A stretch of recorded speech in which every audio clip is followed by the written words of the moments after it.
Well, hello everybody. So, welcome to another one of Solo Printing's Power of Print podcast. Today, you find a familiar face here, Mr. Lorenzo. Good afternoon.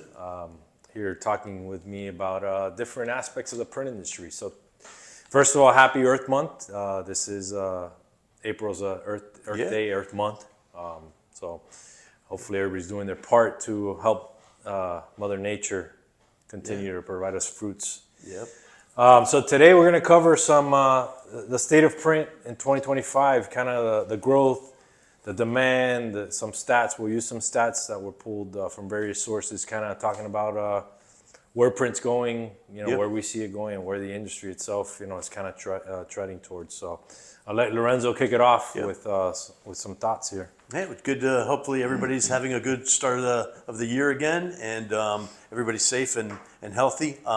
As Robert said, we're going to talk about some trends and some stats, and some of these things are positive stats, which Correct. is good for us. Yeah. It's good for us that are in the business and in the market, so we're seeing some growth. So the first stat that we have is from the Grandview Research Center.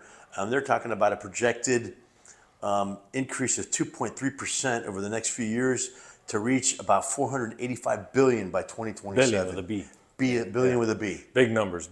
So that's by 2027. They're predicting that. So again, these aren't solo printing stats, but these are stats that were found through various sources online, showing that there is growth. What do you think is fueling some of that? I think it's a lot of it is like the stuff that we've talked about in the past. Direct mail is making a solid comeback. I think people want to receive stuff in the mail, something tangible, as well as their phone or their pad or all the other touches that they get. But I think people want to have direct mail, and we see our customers and we see the market headed that way. That they're putting a lot of catalogs, directories, postcards, a lot of advertising is in the mail. Yeah, definitely. I mean, the post office has seen an increase. Hopefully, they continue to go that way. Yeah, to put it nicely. But and I think it's just. I think we all see it, and we've talked about it. Our inboxes are full of junk mail. I delete all those. 99.999% of them. But I do. I might be a little biased, but I do see. I do go to my mailbox. Maybe not every day, a couple of days a week, and I do look at what comes in the mail.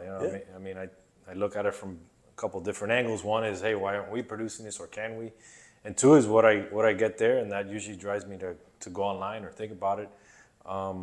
The only other area where I could say online I'm guilty of buying is Instagram buys. Sure. Those do a pretty good number. They do, but they also follow us. Tchotchkes But then on Instagram. Some cool, some don't work as well. But it's usually not a big investment. But that's part of it, right? And then it creates this algorithm, so it finds out what Robert likes, and the next thing you know, the that's competitor. mind-boggling how it's kind of scary how they're listening. Like I talked to you something about now, and in 5 minutes it's popping up. But that brings us. That's a good point, because then that narrows down. So then the advertisers want to narrow down to Robert Hernandez, know what your likes are, and they're going to create these personal marketing campaigns towards you and towards me that we like fishing, right? Mm-hmm. And we like stuff like that. So we like the outdoor stuff. They're going to target us very niche. So that creates value for us as a marketer, as a printing company. A lot of businesses are kind of trending that way, just back into print. A lot of people say that print is dying or dead or whatever you want to call it. They've been saying that for a good part of my career. Yeah. So I want to say they've been saying that for 15 years plus. And at some point in time, it did kind of trend down a lot, and then it became kind of that happy balance. Like I have customers ask me all the time, like, what are my other customers saying and seeing, and I think the big guys have all found there's a happy medium. It can't all be one-sided. I would love it all to be print, but realistically it's gotta be one hand washes the other kind of mentality. So that's what we've seen here at Solo, from our customers, and that's why we're as a company we're trajectorying upwards as well, in new sales and new customers and things like that. So it's there. The proof is in the pudding, kind of. Next one I'll kind of tackle. It's kind of touched on a little bit, but direct mail's comeback. Why it still works? So another stat. This one's by the DMA response rate report. So 74% of marketers say direct mail delivers their best response rate. So again, it delivers the best ROI, outperforming email by 10 times. So That's huge. email is much cheaper, but I mean, again, it's all it's all what you're getting in return. So 10 times, I mean, it's a big multiple. It's very big. It's almost like it's too much. Again, it's you said it. You're getting bombarded by your emails, and you're blowing through 99% of them. Unless it's something that really it's from somebody that you need to address. Most of it is not. No, it's not. I mean, I get emails all the time. I know it's a bot or not even a bot. It's some kind of software that, I mean, we have it too, that kind of auto generates and sends emails. I mean, I could tell pretty much right away. Yeah. It's not genuine. It's not from somebody. So I don't really read them. I scan through them. If it's something I need, great. If not, I know it's just kind of junk mail. So that happens. It's happening a lot. And I think they gotten used to just sending those out. And again, 10 times. I mean, it's huge. It It's could a be more huge than number. that. I mean, And I think in our big customers, we see it with them. They're spending a lot of time and effort on their data, on their front end, right? So they're getting a really good data. So when they do target individuals, for the most part, it's a high level, right? So their misses are not very, they're not going to send to bad addresses, put it that way, right? Yeah. They have a lot of data, a lot of information that they're drilling into and spending time and effort and money. So their data is good, clean data. So that when we get it, I see with our customers that their majority of their files are really clean. Yeah, they've narrowed down the data. The data is a big part. Then a lot of them are using high impact visual kind of or touchy feel kind of materials. Just again, it's something to stand out from the masses of just sending a postcard out. So it might be a self mailer with a special coating, a die cut, like something completely different. So that's what we see, and it seems to be working. I mean, and now people wouldn't keep doing it. So and you mentioned the post office doing their part, and they're trying to, right? They've discounts, discounts, a lot of discounts. I mean, there's some good promotions. If you haven't seen it, I mean, we have it all. We've been blasting out on our blog and our email newsletters. It's online, but there's a lot of good promotions where you could save. I think there's some. I mean, if you add them up, I think almost a 5% savings on postage, which adds up. I mean, especially when you got $100,000 of postage. So definitely look at taking advantage of some of those. We could, here at Solo we offer the soft touch is an easy one. Not a very expensive product to apply. Anything with soft touch on it applies for the tactile discount. What's the other discount? The informed delivery is another good one. So now this year you could kind of piggyback them. So I think if you get a few of them together, I think it gets up to like 4 or 5% discount, which is substantial. Sure. So they're trying their part, to entice and incentivize. So kudos to them. Agreed. Keep doing that. Agreed, and it stands out because when you get something in the mail, especially us, because we're printers, and you get something in the mail, and you're like, wow, somebody spent a little extra on this. I used to mess with my kids. They always used to see me picking everything up when they were smaller. I get it, and I I know what this is. It's to mess with. Or has lamination. You're right. But you see some of the big, see some of our big corporate accounts that are sending us stuff out in the mailbox, especially a lot of them. the hospitality, the finance, tons of mail. The credit cards. Everything is soft touch envelopes, 4 color. They're saving a ton of money. They're mailing millions of pieces, so it works. What's the next one? Oh, you got. Talking about sustainability, you talked about Earth Month. So sustainability is something we've taken on the last dozen or so years. We've kind of made a real effort and focus of our vision is to go reduce our footprint.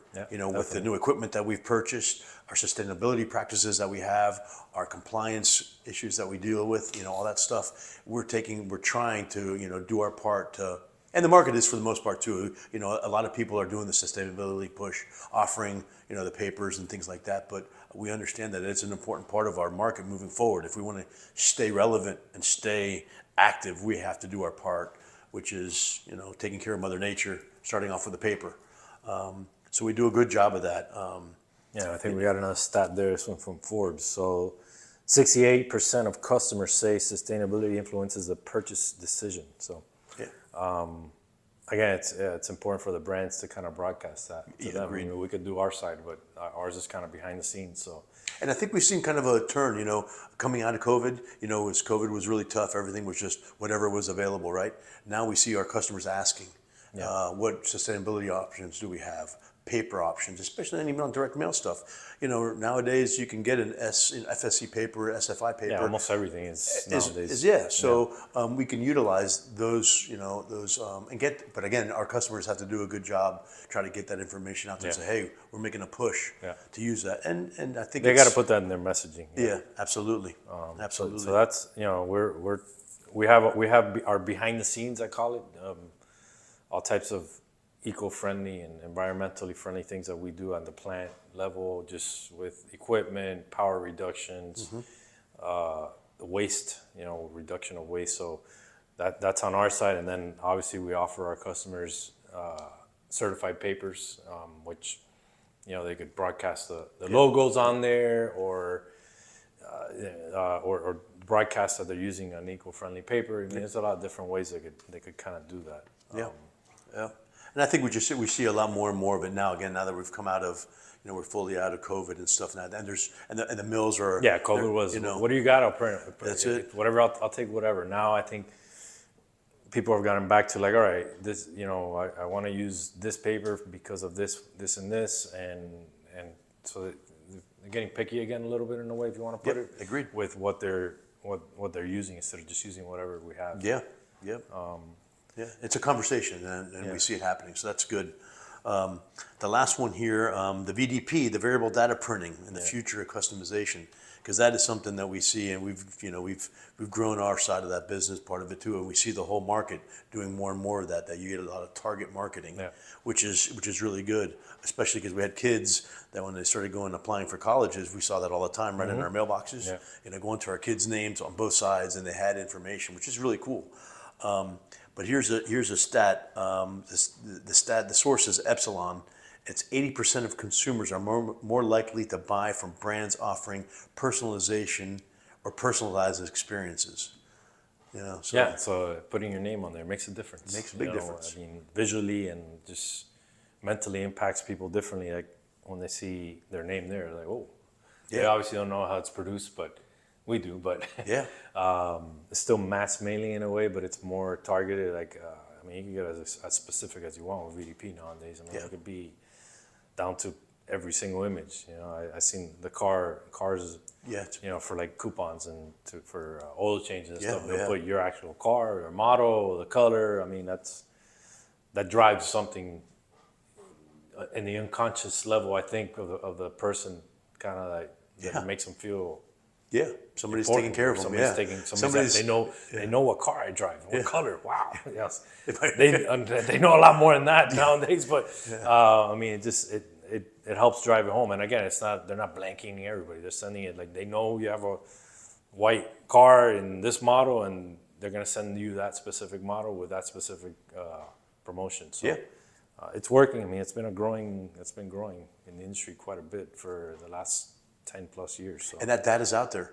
That information's out there for the most part. You know, that's all public information. You buy a car, that gets put into databases, and that gets shared, unfortunately, right? So that data's out there. That's how they know that your car, my white Explorer, needs an oil change, and I have this many miles, and and I'm due for, up my lease or whatever it might be. They know all that information, and it's powerful, right? And so we see the market a lot doing that. But again, it continues to grow. So it's not. Is it shrinking? Yeah, because those days of mass mailings, those days have gotten smaller. But the amount of information that is being utilized, it's growing. It's growing. So they're using it to the advantage. The marketers are learning better how to use it and how to push it out further. So that's a trend. It's been a trend for years now, and it's it's going to continue to go that way. So, kind of the last thing to wrap it up is, I guess, I'll let you chime in on it a little bit, is what's next for Solo, in aspect to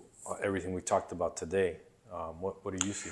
I see that part of it. I think the variable data, the VDP part of it, I think it's something that we're going to continue to grow, because it goes hand in hand with our direct mail capabilities. So automation obviously has to start from our big side, from our big hardware and equipment that we have out there. The automation part that we spent a lot of time and effort and money and investment to automate as much functions as possible, so that when we do have to piggyback with those other departments, variable data and digital, we're very lean and mean, if you will, so that we can do it very efficiently.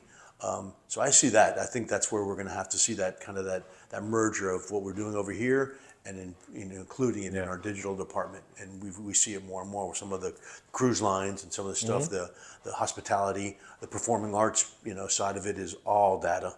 They're giving us tons of data that we have to merge and get in there. So that's happening all over the place, in all Yeah, and markets. it's a combination. I mean, there's something as simple as like QR codes, that lead you back to a Pearl, that leads you back to a website, personalized website.